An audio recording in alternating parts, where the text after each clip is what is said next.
और गाइडेंस में ही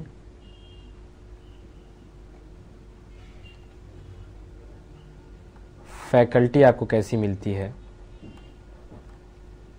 फैकल्टी में 3 कैरेक्टरिस्टिक अगर हैं तो वो काफ़ी अच्छी मानी जाती है।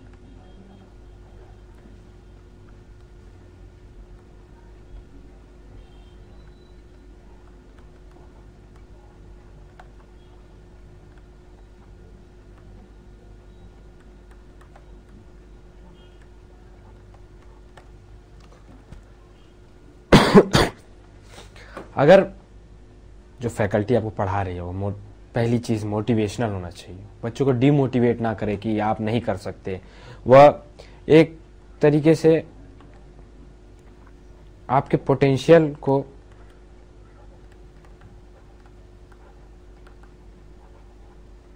आपके पोटेंशियल फाइंडर की तरह होना चाहिए। वो आपको बता सके कि आप किस पोटेंशियल के हैं, आप किस लेवल तक जा सकते हैं, आपके अंदर की असली वैल्यू क्या है। बेसिकली हमें अपने खुद के पोटेंशियल की पहचान नहीं होती और हम ये नहीं बता सकते कि हमारे अंदर कितना ज़्यादा ब्रेन होता है। ब्रेन तो सबके पास होता है और हमें अपने खुद की पहचान नहीं होती। तो टीचर आपके अंदर के पोटेंशियल को बाहर लाता है, टैलेंट को बाहर लाता है और आपको रियलाइज़ करवाता है कि देखिए आप जितना सोच रहे हैं आप उससे ज़्यादा डिजर्विंग हैं, आप में बहुत ज़्यादा एनर्जी है, आप उस डायरेक्शन में काम कीजिए, इस तरह से काम कीजिए तो आपको मैक्सिमम आउटपुट मिलेगा। आप इन टर्म्स ऑफ सक्सेस आप बहुत सक्सेसफुल रहेंगे। तो फैकल्टी पोटेंशियल फाइंडर होनी चाहिए, मोटिवेटर। और इसके अलावा जो बेसिक चीज़ है नॉलेज होना चाहिए कि आप कभी भी डाउट रेज करें तो बता सके और कैसे कॉम्प्लेक्स चीज़ों को ईजी तरीके से बता पाए, वो भी बहुत ज़रूरी होता है। एक्सपीरियंस जेई में देखिए एक्सपीरियंस टीचर ही हेल्पफुल साबित होते हैं और नॉलेज और एक्सपीरियंस मिलके हमारा काम आसान बना देते हैं बच्चों के लिए, स्टूडेंट्स के लिए। तो बात की मैंने प्रॉपर गाइडेंस की, फैकल्टी की, और एक फैक्टर मोटिवेशन प्लस कॉन्फिडेंस।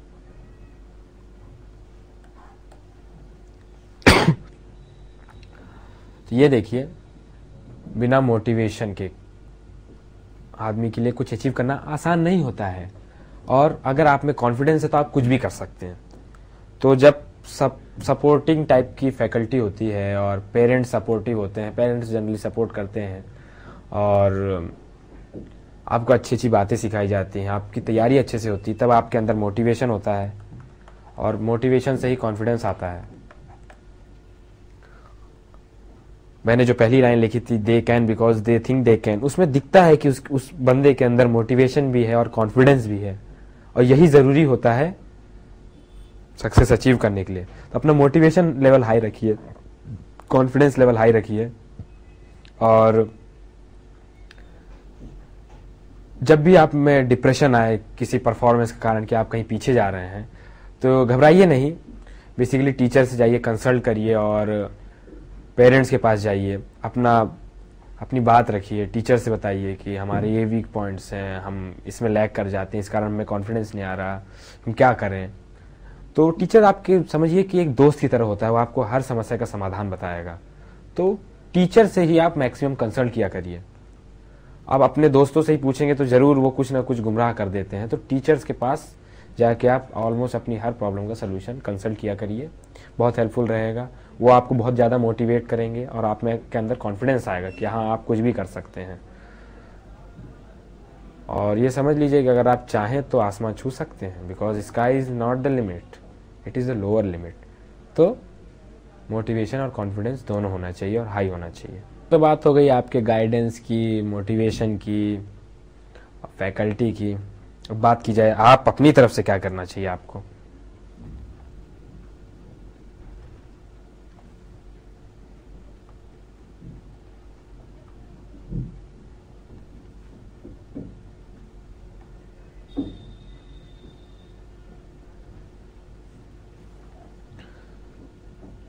जो मोस्ट इम्पॉर्टेंट फैक्टर है वो तो अब आता है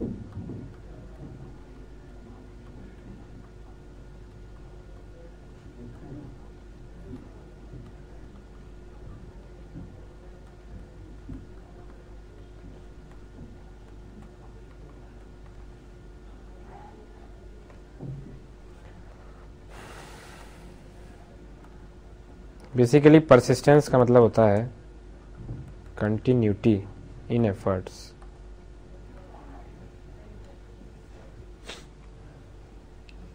आपको लाख अच्छी फैकल्टी मिल जाए, आपको पूरा गाइडेंस, पूरा मोटिवेशन, पूरा कॉन्फिडेंस, आपने सोच सही सेट की है, आपका टारगेट बहुत अच्छा सेट है, एफर्ट्स के बिना सब बेजान है।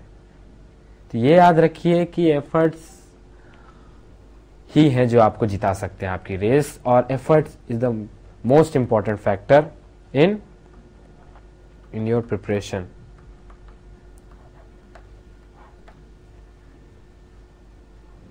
तो आप अपने एफर्ट्स को किस तरह से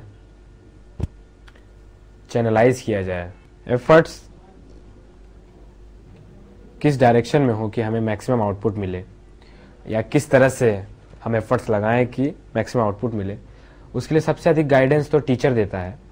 और आपको ही मालूम होता है कि हमें क्या चीज़ पढ़नी है, क्या चीज़ नहीं पढ़नी है, टाइम वेस्ट नहीं करना है। तो इन एफर्ट्स में भी अगर आप टाइम मैनेजमेंट का ख्याल रखते हैं और अपना टाइम यूटिलाइज करते हैं तो बहुत अच्छी बात होगी।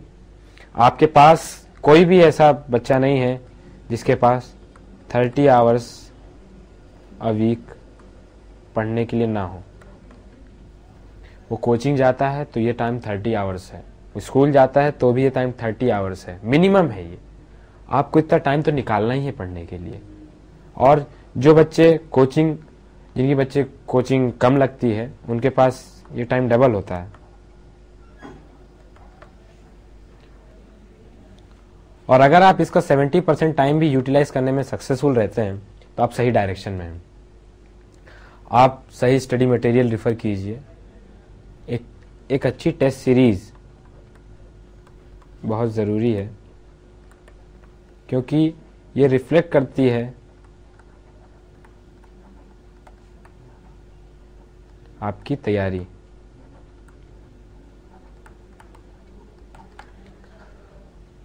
तो एक अच्छी टेस्ट सीरीज ज्वाइन कीजिए। बेसिकली विजन की टेस्ट सीरीज तो उम्दा है। यहाँ विजन की टेस्ट सीरीज कई मायनों में यूनिक है। ऐसी टेस्ट सीरीज मिलना मुश्किल होता है।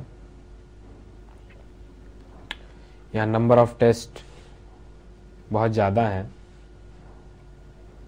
तो ऐसी टेस्ट सीरीज ज्वाइन कीजिए जिसका level JE matches with JE level.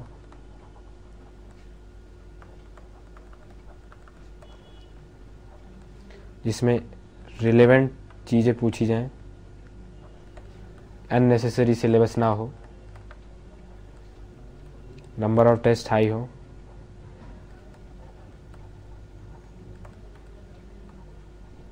जिससे आपकी अच्छी से तैयारी हो पाए, और डिस्कशन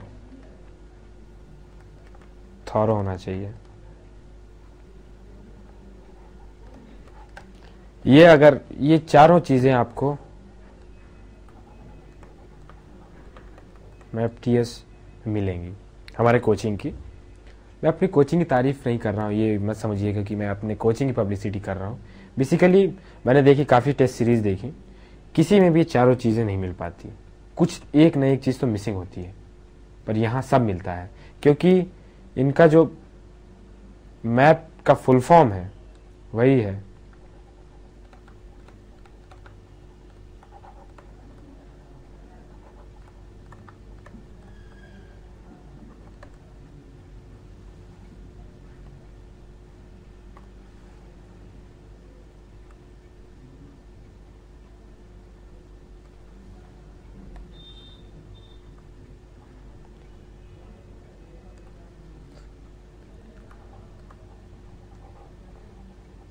मिशन अकम्प्लिशमेंट प्रोग्राम।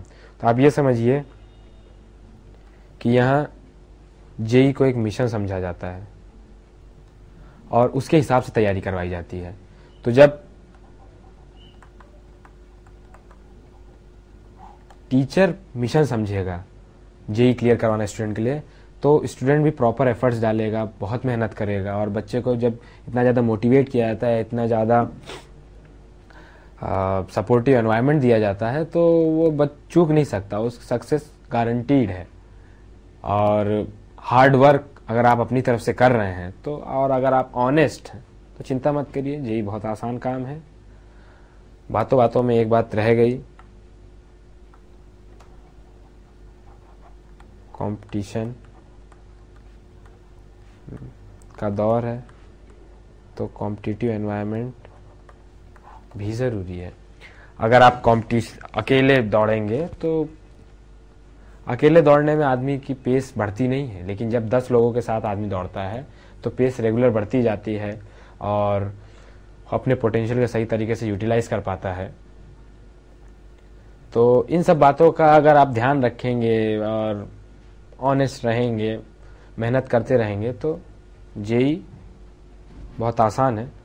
मैं एंड में यही कहना चाहूँगा जो मैंने शुरू में कहा था,